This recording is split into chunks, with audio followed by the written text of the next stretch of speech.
In this segment, we're going to cover doing clip assignment as well as how to do animated transitions. So using those clip assignments within animated wipes. All right, let's begin. So from my home menu, I go into my clips. And inside of my clips, I'm able to assign these clips.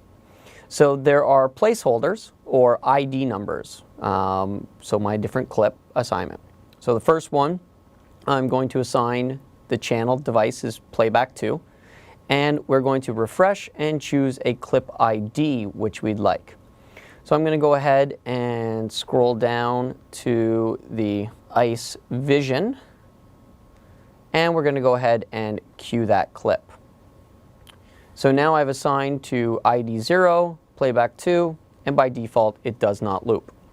We can also assign clips for video playback. That way make it very easy for packages or clips that I want to play throughout my production to be able to call them up from the switcher, from a clip list, and play them back.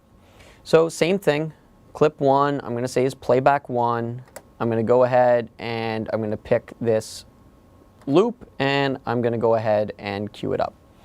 You can also set in and out points. So here, because they didn't cue it in the first frame of black, I went ahead and I moved it forward. So on the 15th frame is the first actual video frame. So I set my in point and then I set my out point at the end. I also set that by default this clip loops. This will be my looping background if I want to use it to loop over and over and over again. Okay, so we've set up some clips and we'll go ahead and we'll try to set up another one. Playback 1. We're going to choose the ID and bars and tone. So we have a couple of different clips assigned. So the way it works is for things like my clips that I want to roll back during a production, when I select the video server channel, I now get those clips which I've assigned. I can queue up a clip. It will queue into preview. I can see that it's currently queued to 15 frames in my preview overlay. And because roll clip is enabled, anytime I press the cut, auto trans, or move the fader handle, it will send the play command and take it to air. So we'll go ahead and just cut it on air, and we see that it automatically starts playing. What's also nice is in my preview overlay, I'll see the clip that's on air, I'll see its countdown timer, right? Making it very easy for me to transition out at the appropriate time. So that's how we use the clips when we're trying to run packages and elements throughout my production. The other method that we use is, of course, custom controls. I could use custom controls and treat it like a shop box, so I can easily have a single button that will queue up that clip ID and take it to air, similar to what we showed during the custom control programming. However, I may want to build it for transitions or effects.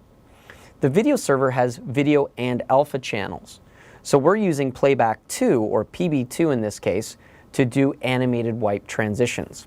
So this will allow me to transition from, say, one camera to another with an animated wipe. So to do that, let's start recording a custom control.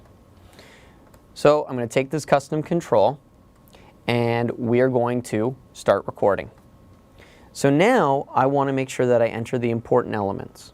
So I want to make sure that in key 4 it has playback 2 assigned to it. So that way it always makes sure if it changed it would reapply those settings, right? I want to make sure to cut it on air. So first we're going to queue an event. So we say, okay, custom controls, insert special, VTR, playback 2, and we want to go to clip, and here's our ICE Vision transition. So insert that. So it made sure to queue up that clip for me. Now I want to pause for a small duration, and we'll say about 10 frames, just to make sure that it queued up. Then we're going to cut the key on air.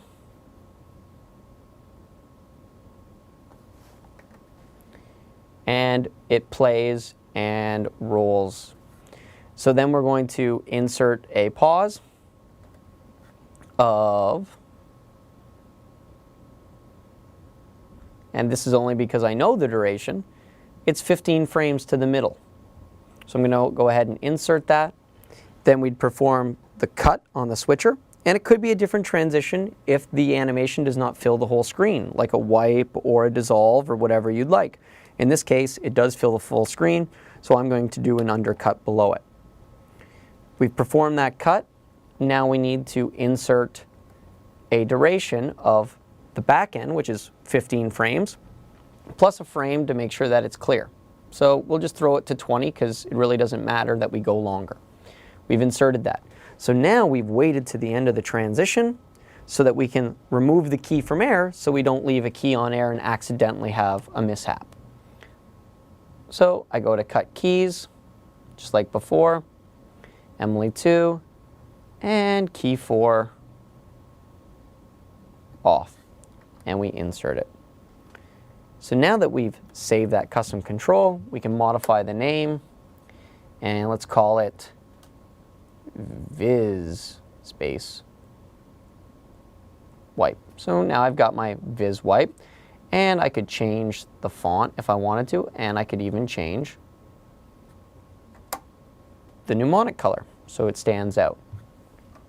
So we built this intentionally not touching any of the transition area or the transition controls because we wanted to be able to say, hey, I want to transition with my graphic, or I want to be able to transition just the background. So now when we run this animated transition, the wipe happens and it reveals the other source below it. So now we have this nice, easy way. I could even go to my playback 1, I could queue up my clip, and I could transition element out, and there it is already playing, ready camera 1, and let's go ahead and wipe back from it. So it's very easy to use the switcher to control the video server for playback functions as well as doing your animated wipes and transitions.